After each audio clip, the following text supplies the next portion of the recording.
आप सभी का स्वागत है आपका अपना क्लास मैजिकल क्लास 2.0 में। आज हम लोग पढ़ेंगे उत्तर मुगलकालीन वंश के शासक के बारे में। जितने भी उत्तर मुगल काल में शासक बने उन सभी को देखेंगे। मुगल साम्राज्य का निर्माण कैसे हुआ। तो मुगल साम्राज्य की शुरुआत 1526 ईस्वी में इब्राहिम लोदी और बाबर के बीच हुए पानीपत के प्रथम युद्ध के बाद, जिसमें इब्राहिम लोदी पराजित हो जाते हैं और मुगल साम्राज्य की स्थापना बाबर करते हैं। ठीक है ना। मुगल साम्राज्य की शुरुआत पानीपत के प्रथम युद्ध के बाद हुई। इसकी स्थापना बाबर ने किया था। मुगल साम्राज्य के जो भी महत्वपूर्ण शासक हुए इनके बारे में पहले ओवरव्यू देख लेते हैं, और इन सभी के बारे में आपको हमारे चैनल पे इन सभी का वीडियो मिल जाएगा। इन सभी के बारे में डिटेल से पढ़ाया जा चुका है। तो चलिए एक एक करके इनके बारे में ओवरव्यू देख लेते हैं। तो मुगल साम्राज्य के पहले शासक बाबर बने 1526 से 1530 तक।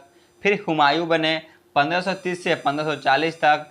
फिर 1555 से 1556 तक, क्योंकि 1540 ईस्वी में शेरशाह सूरी हुमायूं को हरा देते हैं और 1540 से 1555 ईस्वी तक सूर्यवंश की स्थापना करते हैं।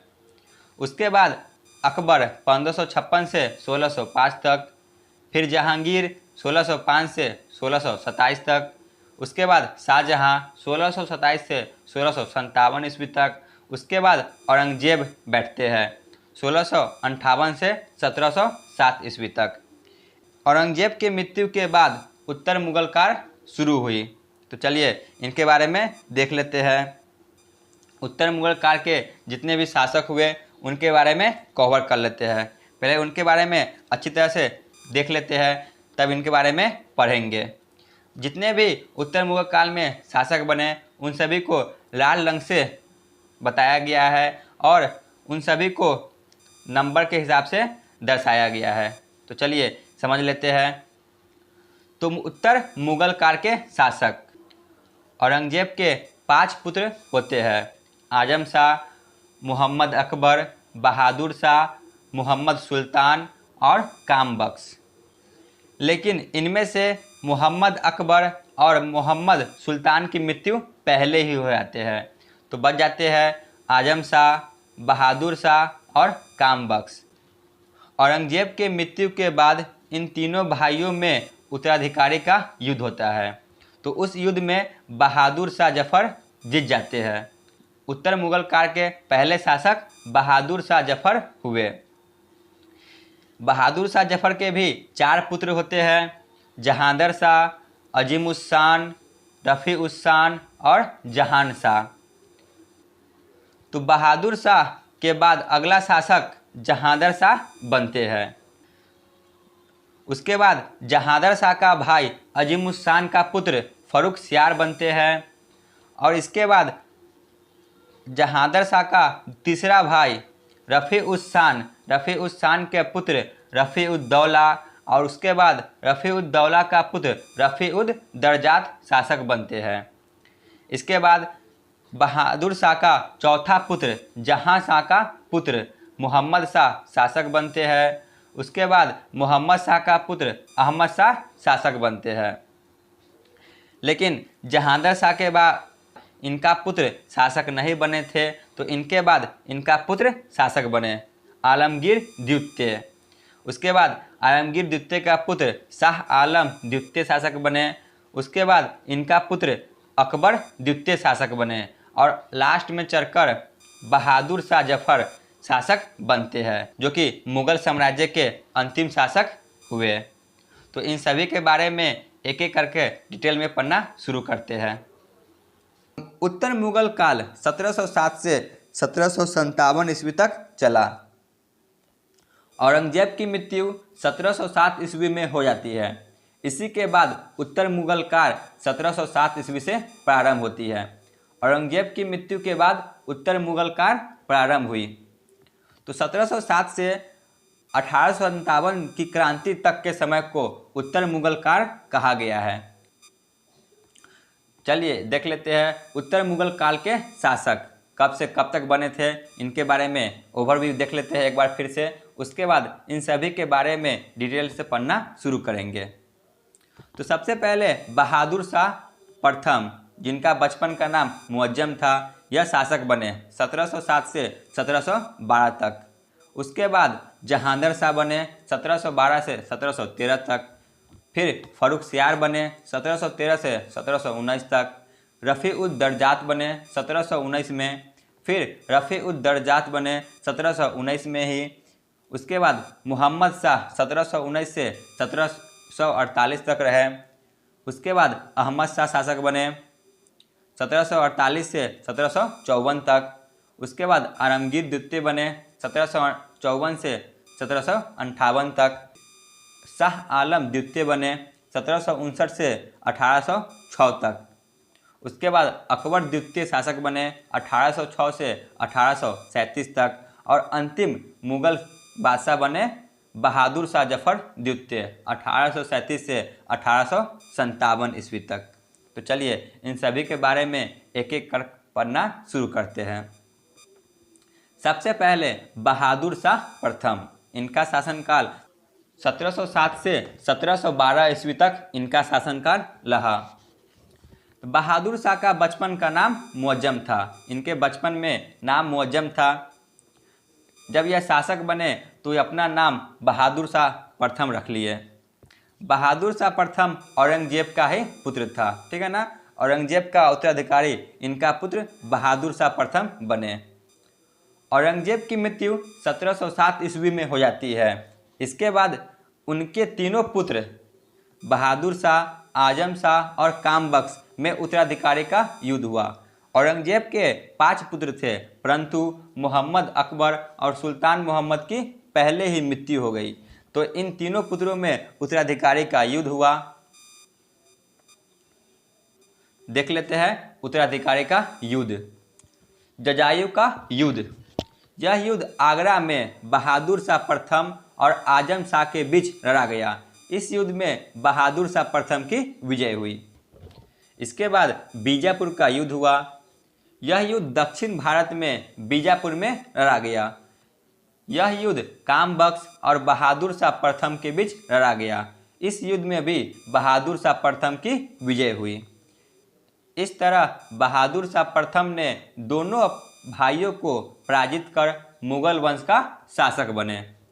उत्तराधिकारी का जो युद्ध हुआ, इन दोनों युद्ध को बहादुर शाह प्रथम जीत लिए और मुगल वंश का अगला शासक बन गए। बहादुर शाह प्रथम ने भारतीय शासकों मराठा, सिख, राजपूत के साथ मैत्रीपूर्ण संबंध बनाए। जो उस समय के शासक थे, मराठा, सिख और राजपूत, इन सभी के साथ मैत्रीपूर्ण संबंध बनाए।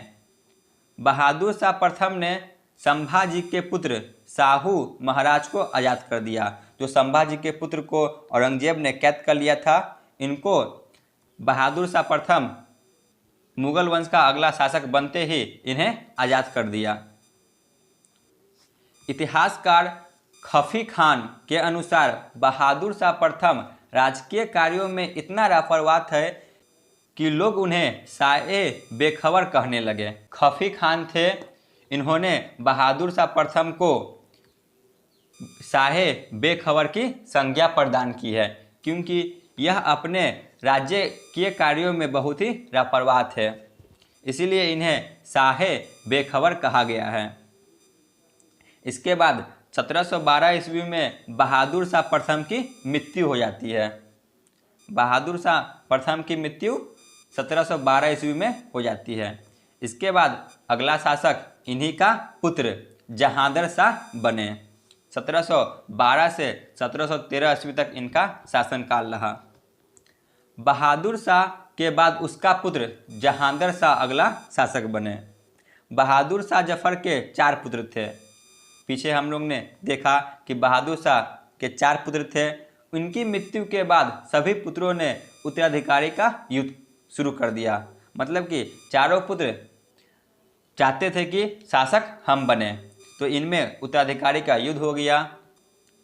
उस समय सबसे शक्तिशाली सेनापति जुल्फिकार खान था। जो इन्हीं के दरबार में रहा करते थे, जुल्फ़िकार खान, यह उस समय के सबसे शक्तिशाली सेनापति थे। तो इसने जहांगीर शाह का साथ दिया, जिस कारण बाकी तीनों भाइयों को हराते हुए यह अगला शासक बन जाते हैं। जहांगीर शाह ने जुल्फ़िकार खान को वजीर का पद प्रदान किया, जो इनको राजा बनाने में मदद किए थे जुल्फ़िकार खान। तो यह राजा बनते ही वजीर पद प्रदान किए। वजीर बनते ही इन्होंने सत्ता प्रणाली चलाने लगे। जो जुल्फ़िकार खान थे, यह वजीर पद को पाते ही जो सत्ता प्रणाली था इसे चलाने लगे। जहांगीर शाह एक कमज़ोर शासक था। जो जहांगीर शाह था यह कमज़ोर शासक था, इसीलिए इसे लंपट मूर्ख के नाम से भी जाना जाता है। लंपट मूर्ख के नाम से जहांगीर शाह को जाना गया। सैयद बंधु, ये मोस्ट वीवीआई है। सैयद बंधु कौन कौन थे? तो हुसैन अली खान और अब्दुल्ला खान। इन्होंने फर्रुखसियार का साथ देकर जहांगीर शाह की हत्या कर दी। जहांगीर शाह थे, इनकी इन्होंने हत्या कर दी। इसके बाद अगला शासक फर्रुखसियार बन गया। किनकी मदद से? तो सैयद बंधुओं के मदद से, ठीक है ना। अगला शासक फर्रुखसियार बन गया। सैयद बंधुओं को मध्यकालीन इतिहास का शासक निर्माता यानी कि किंग मेकर के रूप में जाना जाता है।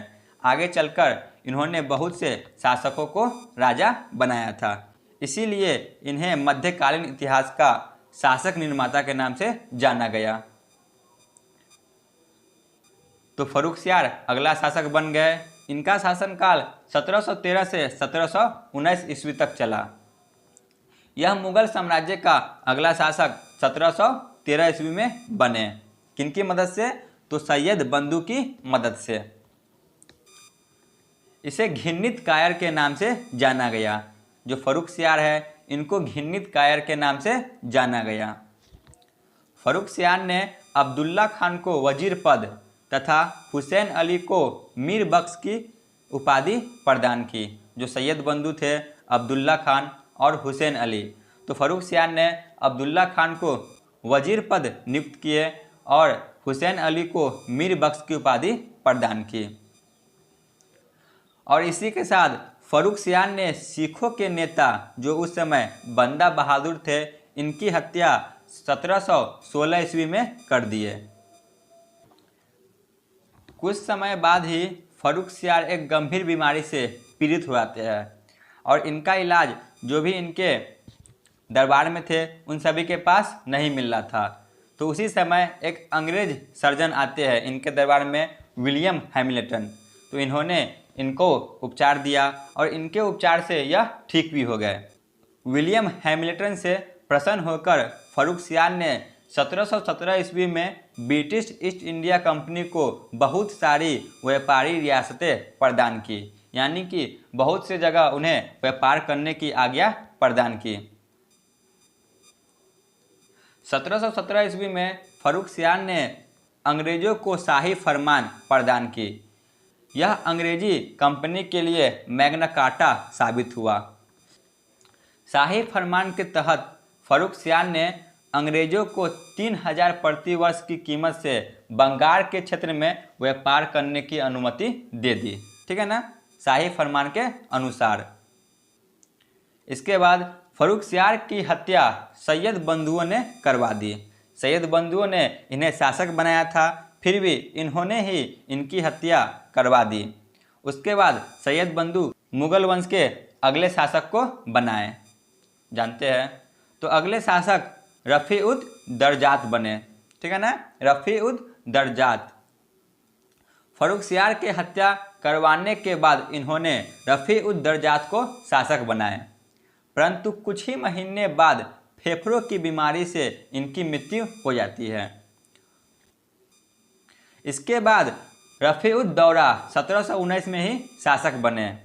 तो रफ़ी-उद-दरजात की मृत्यु के बाद सैयद बंधुओं ने रफ़ी-उद-दौला को बादशाह बनाया। यहाँ देख सकते हैं जो सैयद बंधु है यही आगे चलकर जितने भी बादशाह हुए उनको चुन रहे हैं, इसीलिए इन्हें मध्यकालीन इतिहास का शासक निर्माता के रूप में जाना गया। तो इन्होंने रफ़ी-उद-दौला को अगला बादशाह बनाए, परंतु इनकी मृत्यु भी 1719 ईस्वी में किसी बीमारी के कारण हो गई। उसके बाद मोहम्मद शाह रंगीला अगला शासक बने, जिनका शासनकाल 1719 से 1748 ईस्वी तक चला। तो इनके बारे में पढ़ना है, इनके बारे में बहुत से क्वेश्चन पूछे जाते हैं। रफ़ी-उद-दौला की मृत्यु के बाद सैयद बंधुओं ने मोहम्मद शाह रंगीला को शासक बनाया, ठीक है ना। सैयद बंधु ने ही इनको भी शासक चुना, तो सैयद बंधु इनको शासक बना दिए। तो मोहम्मद शाह बहुत चालाक शासक थे। इसने सोचा कि जैसे सैयद बंधुओं ने मुझसे पहले के शासकों के साथ किया है वह मेरे साथ भी कर सकता है, इसलिए इसने धोखे से सैयद बंधुओं की हत्या करवा दी। मोहम्मद शाह रंगीला सैयद बंधु की मदद से शासक तो बन गए, परंतु यह चालाक शासक थे। इन्होंने सोचा जिस तरह सैयद बंधु ने पहले के शासकों के साथ किया है यह मेरे साथ भी कर सकता है, इसलिए इसने सैयद बंधुओं की हत्या करवा दी, ठीक है ना। ये क्वेश्चन पूछा जाता है कि सैयद बंधुओं की हत्या किस शासक ने करवाया? मोहम्मद शाह रंगीला ने। सुंदर युवतियों के प्रति अत्यधिक रुझान के कारण इन्हें रंगीला बादशाह के नाम से जाना गया। मोहम्मद शाह रंगीला ने जजिया कर, जो कि गैर मुसलमान पे लगता था, इन्हें अंतिम रूप से समाप्त कर दिया गया। मोहम्मद शाह रंगीला के शासनकाल में बहुत से स्वतंत्र राज्य की स्थापना हो गई और यहीं से मुगलों का पतन भी आरंभ हो गया। मोहम्मद शाह के शासनकाल में ईरानी शासक नादिर शाह 1739 ईस्वी में भारत पर आक्रमण कर दिए। जो ईरानी शासक थे नादिर शाह, इन्होंने भारत पर आक्रमण 1739 ईस्वी में कर दिए। उस समय मुगल साम्राज्य के शासक मोहम्मद शाह रंगीला थे। तो नादिर शाह लगभग 70 करोड़ की धनराशि और शाहजहां द्वारा बनाया गया तख्त-ए-ताऊस, जिसे मयूर सिंहासन के नाम से जाना जाता है, इसे लूटकर ले गए और इन पे जो लगा कोहिनूर हीरा था इन्हें भी अपने साथ ले गए। जो नादिर शाह थे इन्होंने यहाँ बहुत लूटपाट किए और 70 करोड़ की धनराशि लूट गए। साथ ही साथ जो तख्त-ए-ताऊस था जिन्हें शाहजहां ने बनवाया था, इन्हें लूट कर ले गए और जो कोहिनूर हीरा था इसे भी लूट कर अपने साथ ले गए।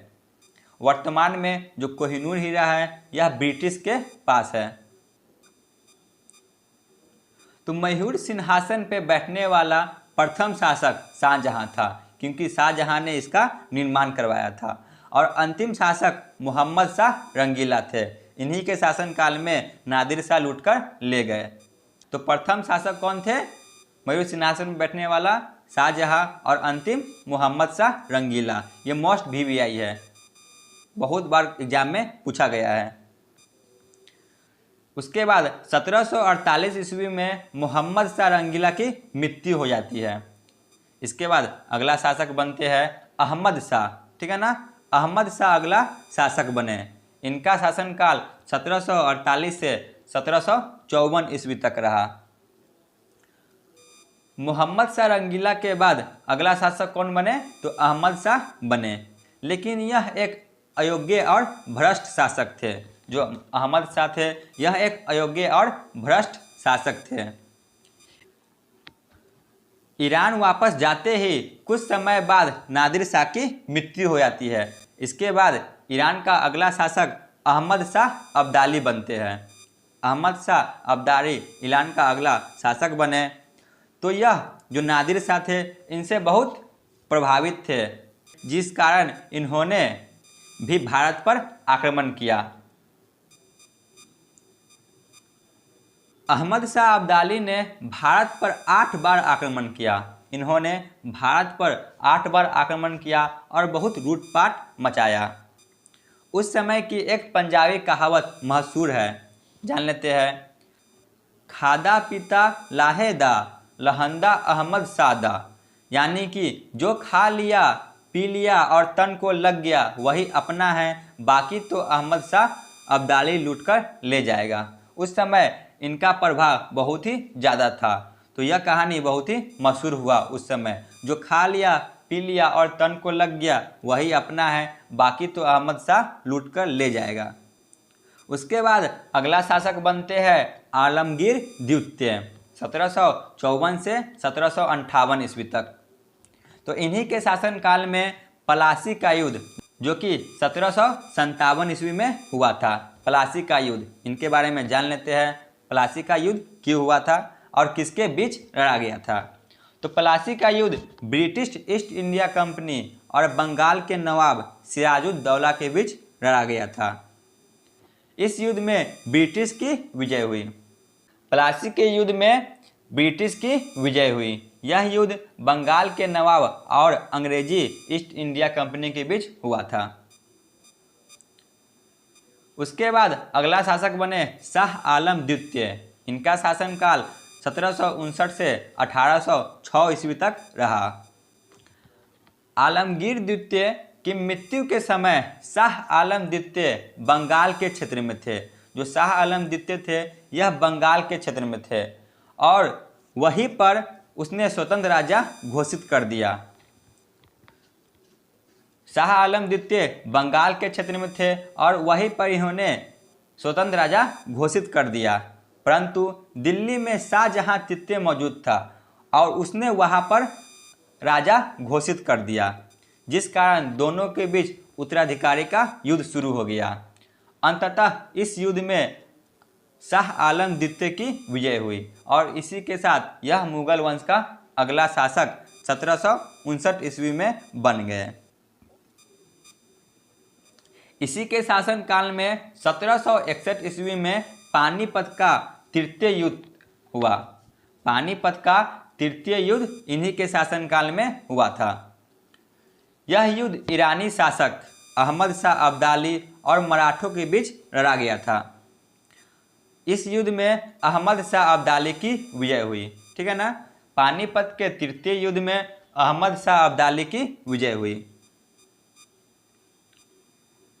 इसी के शासनकाल में दूसरा महत्वपूर्ण युद्ध बक्सर का युद्ध 1764 ईस्वी में लड़ा गया। यह युद्ध ब्रिटिश ईस्ट इंडिया कंपनी और मुगल शासक आलमगीर द्वितीय, बंगाल के नवाब मीर कासिम, अवध के नवाब सिराजुद्दौला तीनों मिलकर लड़े, फिर भी अंग्रेज की विजय हुई। जो बक्सर का युद्ध था यह 1764 ईस्वी में हुआ। इस युद्ध में ब्रिटिश ईस्ट इंडिया कंपनी एक तरफ थे और दूसरी तरफ से मुगल शासक आलमगीर द्वितीय थे और बंगाल के नवाब मीर कासिम भी थे और इनके साथ अवध के नवाब सिराजुद्दौला, यह तीनों एक तरफ थे और ब्रिटिश कंपनी एक तरफ थे। फिर भी यह युद्ध अंग्रेजी ईस्ट इंडिया कंपनी जीत जाते हैं और इसी के बाद अंग्रेजों का वर्चस्व बना रहता है। ठीक है ना। यह बहुत मजबूत होते चले जाते हैं। बक्सर के युद्ध के बाद 1765 ईस्वी में इलाहाबाद की संधि हुई। यह संधि मुगल बादशाह शाह आलम द्वितीय और अवध के नवाब सिराजुद्दौला और अंग्रेज के बीच में हुआ था। जो इलाहाबाद की संधि है यह शाह आलम द्वितीय, अवध के नवाब सिराजुद्दौला और अंग्रेज के बीच हुआ था। शाह आलम द्वितीय को बाद में अंधा बना दिया जाता है, क्योंकि जो अंग्रेज थे यह बहुत ही प्रभावशाली हो गए थे भारत में, तो इन्हें कुछ समय बाद अंधा बना दिया जाता है, परंतु यह अंधे शासक के रूप में ही लंबे समय तक कार्य करते हैं। यहाँ से यह घोषित हो जाता है कि मुगलों का पतन शुरू हो चुका है और अंग्रेजी ईस्ट इंडिया कंपनी बहुत मजबूत होते जा रहे हैं। ठीक है ना। यही से पता हो गया कि अंग्रेज अपना वर्चस्व बना रहे हैं। उसके बाद अगला शासक बनते हैं अकबर द्वितीय 1806 ईस्वी में। शाह आलम द्वितीय के बाद अकबर द्वितीय अंग्रेजों के संरक्षण में शासक बने। ठीक है ना। अंग्रेजों के संरक्षण में यह अगला शासक बने। यह शासक तो बन गए लेकिन इनके हाथ में पावर नहीं था। जो भी पावर था वह अंग्रेजों के पास में था। तो इनसे एक क्वेश्चन बहुत ही महत्वपूर्ण पूछा जाता है कि जो राजा राम मोहन राय है, इन्हें राजा की उपाधि किसने प्रदान की थी? तो इन्हें राजा की उपाधि अकबर द्वितीय ने प्रदान की थी। ठीक है ना, जो राजा राम मोहन राय को राजा की उपाधि मिली है, यह अकबर द्वितीय ने दिया था। देखते हैं अगला और अंतिम शासक बहादुर शाह द्वितीय के बारे में जान लेते हैं। इनका शासनकाल 1837 से 1857 ईस्वी तक रहा। बहादुर शाह द्वितीय 1837 ईस्वी में राजगद्दी पे बैठते हैं। यह मुगल वंश का अंतिम शासक थे। ठीक है ना, जो बहादुर शाह द्वितीय है, यह मुगल वंश का अंतिम शासक हुए। इसके शासनकाल के समय मुगलों की स्थिति काफ़ी खराब हो गई थी। जो मुगल की स्थिति थी, यह इसके समय में काफ़ी खराब हो गई थी। 1857 की क्रांति में बहादुर शाह द्वितीय लड़ते हैं, परंतु अंग्रेजों से हार जाते हैं। अंग्रेजों से पराजित होने के बाद इन्हें पकड़ लिया जाता है। बहादुर शाह द्वितीय को पकड़ लिया जाता है और इन्हें रंगून यानी कि म्यांमार के जेल में भेज दिया जाता है, और वही इनकी मृत्यु 1862 ईस्वी में हो जाती है। ठीक है ना, इनकी मृत्यु 1862 ईस्वी में हो जाती है। इसके बाद मुगल साम्राज्य का समाप्ति हो गया। मुगल साम्राज्य 1857 में ही समाप्त हो गया। 1857 के बाद अंग्रेजों का प्रतिनिधित्व बना रहा और अंत में चलकर 1947 ईस्वी में भारत को आज़ादी मिली। तो आज का थ्योरी यहीं पे ख़त्म होता है। तो चलिए देखते हैं प्रीवियस ईयर क्वेश्चन को, जो किसी न किसी एग्जाम में पूछा गया है। पहला प्रश्न है, उत्तर मुगल कालीन का प्रथम शासक कौन थे? बताइए, उत्तर मुगल काल का प्रथम शासक कौन थे? तो वह थे ऑप्शन ए बहादुर शाह जफर।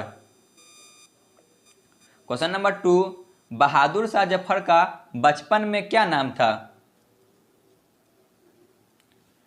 इनका बचपन में नाम मुअज्जम था। क्वेश्चन नंबर 3, बहादुर शाह जफर को अन्य किस नाम से जाना जाता है? बहादुर शाह जफर को अन्य शाह ए बेखबर के नाम से जाना गया। क्वेश्चन नंबर 4, जहांगीर शाह को अन्य किस नाम से जाना गया? जहांगीर शाह को लंपट मूर्ख के नाम से जाना गया। फर्रुखसियार को अन्य किस नाम से जाना गया? बताइए, फर्रुखसियार को अन्य किस नाम से जाना गया? तो इन्हें घिन्नित कायर के नाम से जाना गया। क्वेश्चन नंबर 7, उत्तर मुगल साम्राज्य का किंग निर्माता के नाम से किन्हें जाना गया? तो किंग निर्माता यानी कि किंग मेकर के नाम से सैयद बंधु को जाना गया। Option B.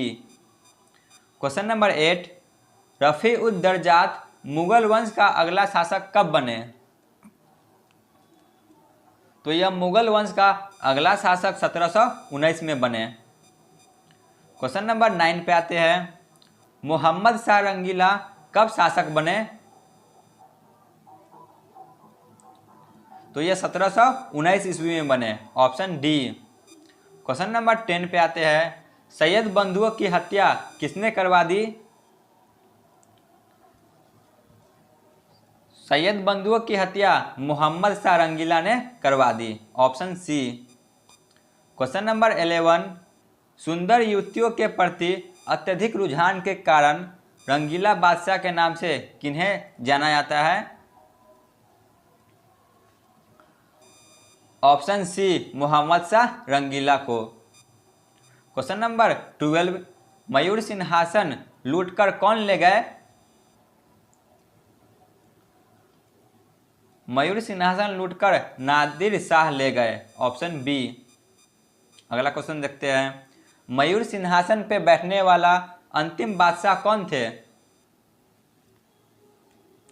मयूर सिंहासन पे बैठने वाला अंतिम बादशाह मोहम्मद शाह रंगीला थे। क्वेश्चन नंबर 13, ईरानी शासक अहमद शाह अब्दाली ने भारत पर कितनी बार आक्रमण किया? इन्होंने भारत पर 8 बार आक्रमण किया? क्वेश्चन नंबर 14, प्लासी का युद्ध कब हुआ?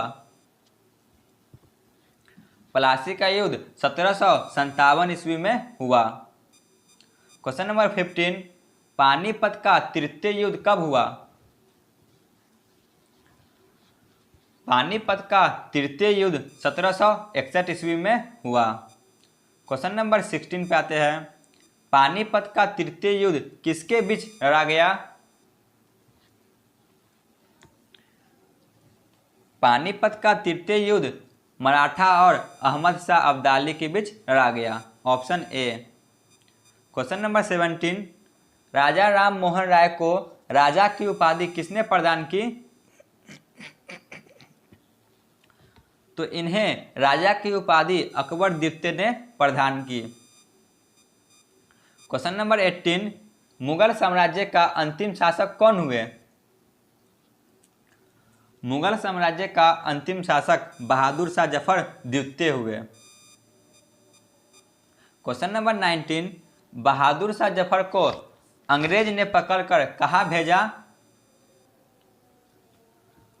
तो इन्हें रंगून के जेल में भेज दिया गया। क्वेश्चन नंबर 20, मुगल साम्राज्य कब समाप्त हो गया?